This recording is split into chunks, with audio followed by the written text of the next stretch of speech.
I'm going to talk to you for a few minutes about inspiration and ideas.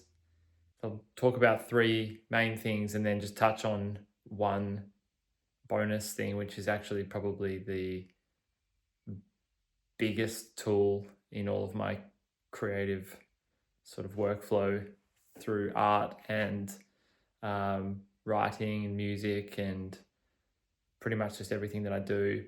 So, first up, I just want to say you sort of hear it all the time, but uh, books are really great, and I can't recommend more highly when you see art, good books that have lots of good pictures in them. Just buy them because you won't regret it. So one of the things I always have around in the room is um, just books around the place, um, just pictures. That's a Toulouse-Lautrec. That's this one. The Surrealists. I think I generally just find these at op shops or thrift shops, depending on where you are in the world, and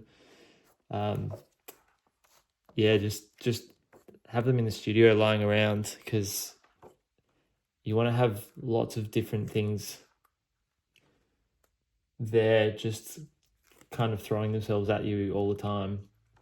And I think the more you have, the better. And this is probably something I'll bring up a bit in the next few minutes, is having lots of different inspirations in front of you at the same time, because I think the best creativity comes through the mashing together of different ideas, and you need a lot of different things in front of you that can sort of mingle together to create something new. So I always have a few books open, all sort of there at the same time, just see how a few different images that have nothing to do with each other all kind of could overlap and help make something new. So number one is books. Number two is probably the thing that I use the most in the studio. It's not particularly romantic, but it involves my computer and a system that I've sort of developed over the last couple of years, which now is just integral to my whole creative thinking in my artwork. And I'll show you a little bit on the computer how I do it and what I do. And I think that if you implement this too, this will be an absolute game changer. If you're currently just sort of flicking through Pinterest and looking for the odd picture here or there, you might be able to implement very quickly, and it might actually have a big impact on the way you work. So I'll dive into the computer and I'll show you what I'm talking about. So the way I try to use my computer for managing my ideas and inspiration images is through a tagging system that I've developed over the last few years. I think where tagging is really powerful is it lets you see where the things you like about different images overlap, where there's sort of common themes that are coming up in what you like, and you can sort of see the images that you like sort of interacting with each other in interesting ways. And I think for me, that comes up a lot in my creative sort of methods in writing and music and art, getting ideas to interact with each other in interesting ways and letting new ideas kind of emerge from that. So the way I use this tagging system is I try to save images into folders that are organized by different artists. But if you can't do that, that's fine. Just you can put them all in one folder. The important part of this system is to, when you save an image, it will give you options to add tags to it. So say for this one, I haven't really given it many tags, it's probably a bit lazy, but what I might say here is I have a tag set up for color blocks, so big blocks of color that I like. So I might go hashtag color blocks and add that. I might have color because I like the color of the red on that, colors, and that might do for now. So what happens is when you start adding all these tags to different images, I have all these tag folders set up along the side here in this sidebar, and so I can go to one of these tags. It might be gestures for big movements of paint that I like, big sweeping motions or sort of energy.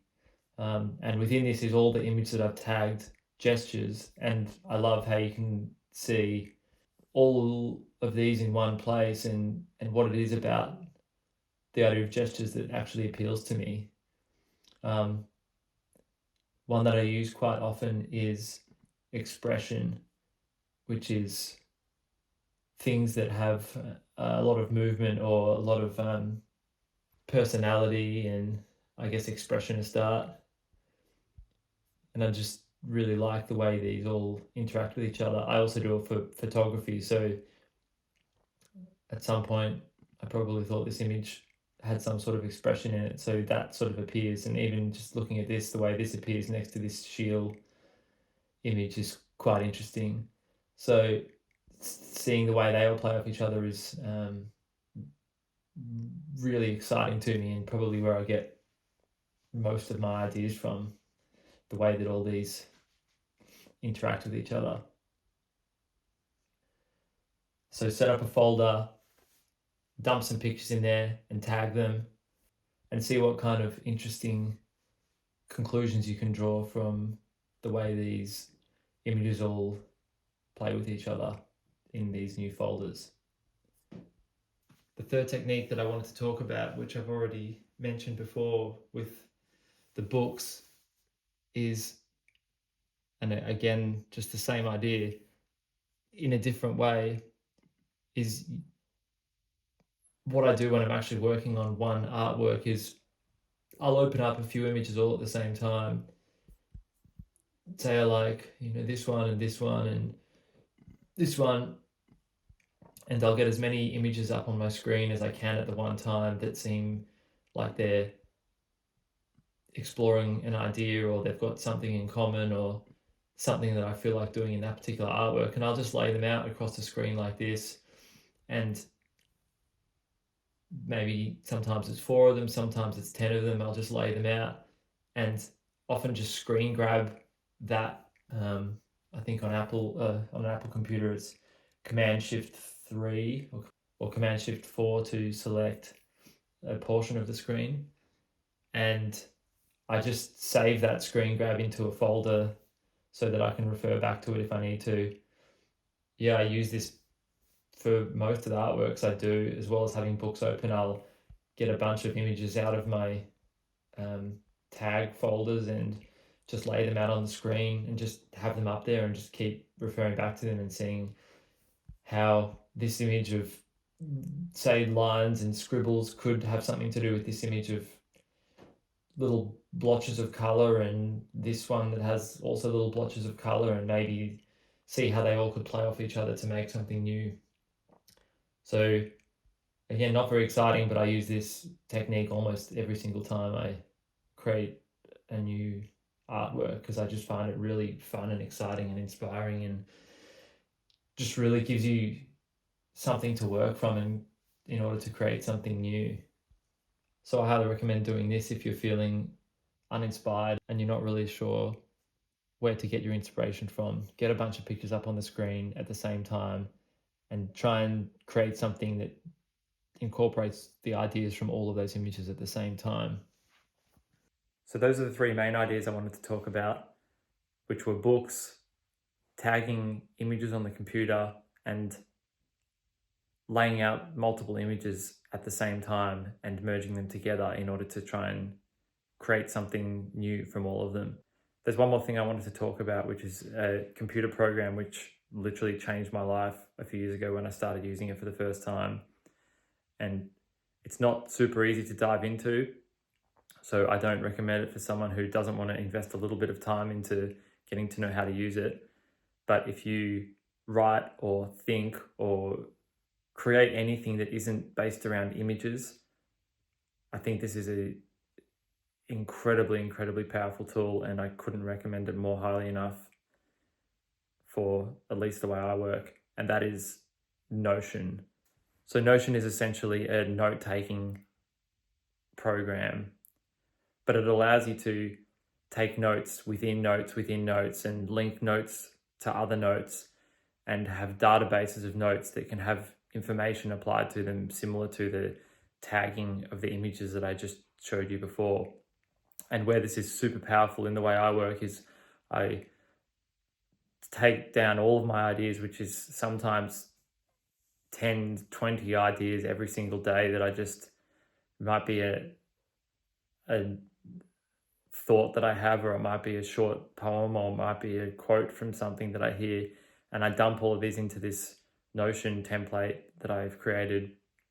And I've created a system where these notes play off each other in a very similar way to what the tagging system for the images on the computer does. And it helps me just come up with all these new ideas, and notes end up going off to projects and creating things seemingly out of thin air.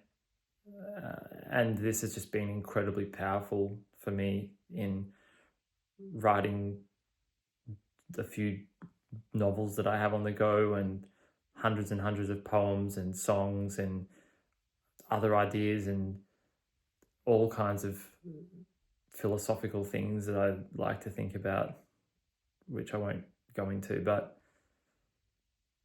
Notion is absolutely life-changing, and if you haven't used it before, and if you're willing to put in a little bit of time into it, I highly recommend it.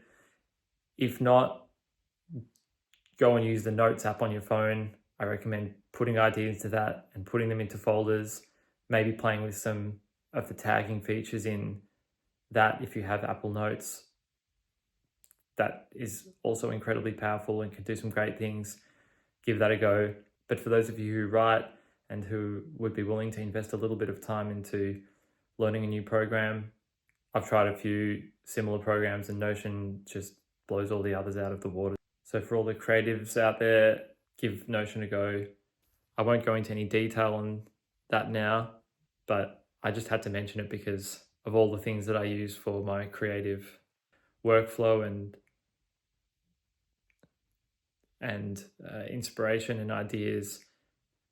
Notion is by far the most important for me. So that's it for my quick overview of some of my techniques for managing and using my inspiration images and resources. I hope it's been helpful, and I'll see you soon.